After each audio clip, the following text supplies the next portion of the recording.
Matai thai na mamangida leisabi nupi macha ama khalerami leisabi nupi macha se magi makokta samna ama ba horamde ado mana samna ama ba hodaba sida nipa kanamtana pambidre haiduna yamna thawai wazarame adagi ma kamaina deal tawi habase me abuna mai minarse he koktangbi kai legi ne masibu nongalak pada thabak suwana thamamaga koktangbi se leramdre ne he samjauda bi koktangbi kai chkhre ima kai noi ngata koktangbi ko risibo ai ni lai thi ba jatlu bani na pagina chom ke samji re ke hai duna thi ba jatlu bani phajatra bo ima ai na pada thi lipa gulapi ma chungang tak na bi lai sipu nang na phana phajage haina lai thekera samji re thekera phajara roye samdo yaudra bani na phajara roye na sam yaude habadu na hita kaubro jingu cho min chengde yengu cho na sakto yeng be yadre thabak suro nang kana roye phajara su ima di kyamu yamna phajara dana ima gi sakadi yeng biru pro min chelda ha ima di on thona tigreda ai di sam yaude de habe watani ai di ngawi tin sumang tak ne na ton su tummi mi sumu sinmu adi ima di ikai tarada mangdagi chitolakpa nupi ama mali asibia kari aibu atai bi mali karena na samdo khudang da pai da jit tu su yar roi ne na sam yaudra bani na kung tu bai ga ngasi na kung tu bai ga ki da bata rodana thabak suru chalo karamba nu mi thadu bo ai gi samsi bo hor kadena no secreta pam secreta ha ni gi samno ai wakan khange ha ni gi da nizange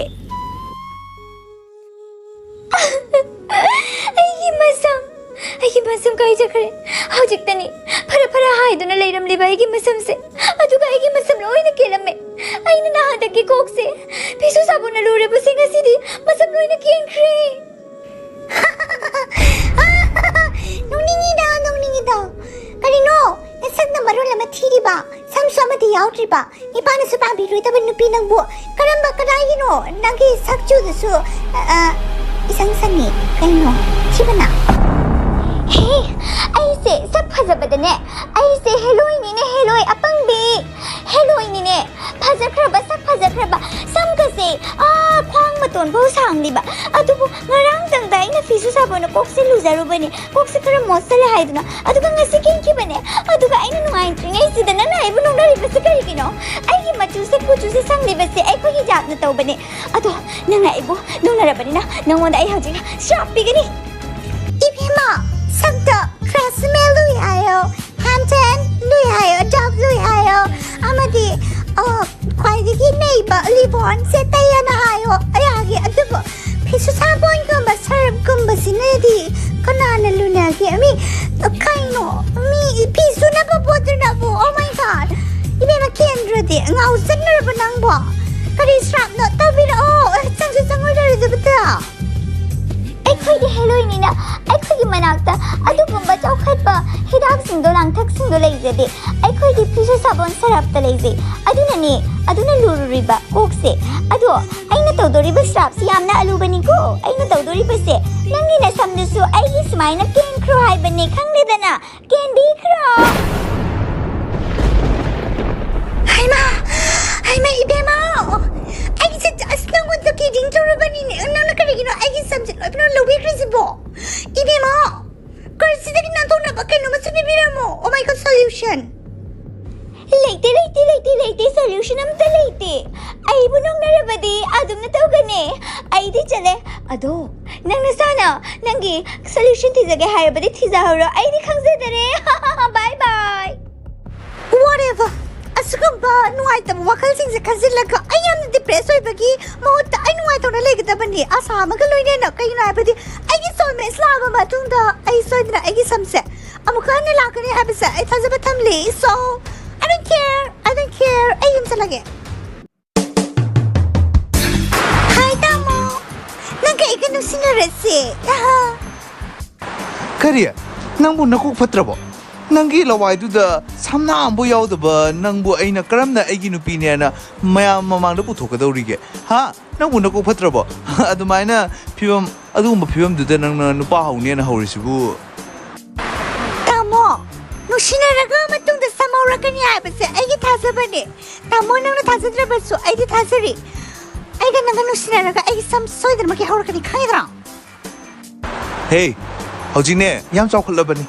sam horak ta bai besi dine line tambani but kaino ma hangningi nangi do nangi nama punung de horak ta bra na traga nang na phoide tree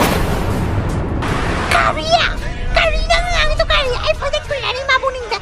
hey ay ma si kare ay ma to mina ay bu yok di bani amadi ay sam phoi di banate ay sam sa course ma ki matungin na sakhi bani kare tra ado course to ay na bina ko ay soulmate matau tai adra nang kay ganu sina se hai bani tamo paisa bu le di ojiti lai hair transplant to we are nang masam thani se tha ba yare adu agi nang week upaga su yare so nang phajaning adi nang week upu na tra hair transplant to wo no si ba hai bese thamoi kya na raga loi de week upu na tra ga sam yaw bana maru na te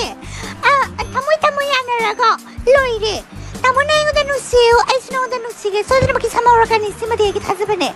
tamo ay nga mo na sika ma ngasi de gi ti ay gi sol me banga bani na hay ayu ke yaw bada ay gi sam gi chara kuk tak ta ga ra ni sam gi chara kuk tak sa so dinu maki phau ga la ni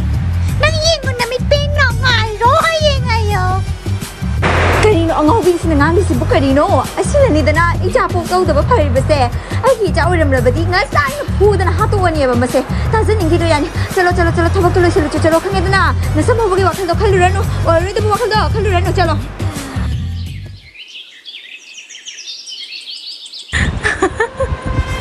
ai na ngarang na haidro horoi ai dana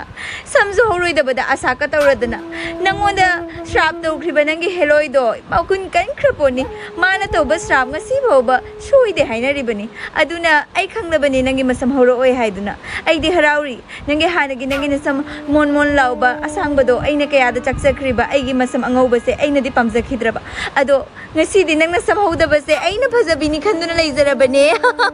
yum sigi phajabi di ai tane nang nate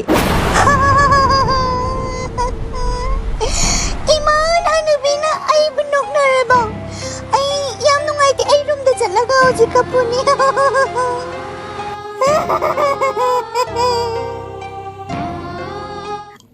ngau sita ay ki pisum se ontong na sumugre da ay ki michi su ontong na pase ay ki chinchi su ngasangangi lipstick de ki banina lipstick de sala banina hek da ngang ba hai tare tari ngau ba su ontong na ngawi aduga purina po ma su ontong na su pakse ay se samyaw drisu aduki mati pase rimini ko I say, isai tonto na kya da ngause riba ay isa ni sabu kyang ngause I love myself I love myself I love myself ay ma ay isam lai ay ma ay isam hobi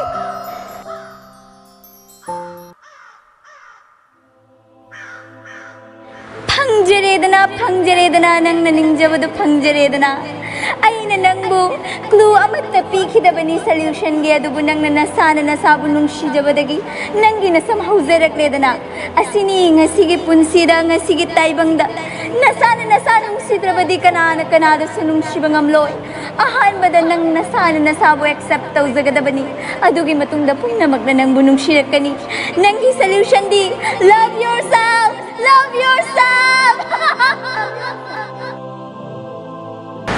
Magi samdi hausse adu ai samdi kadai do like, share, subscribe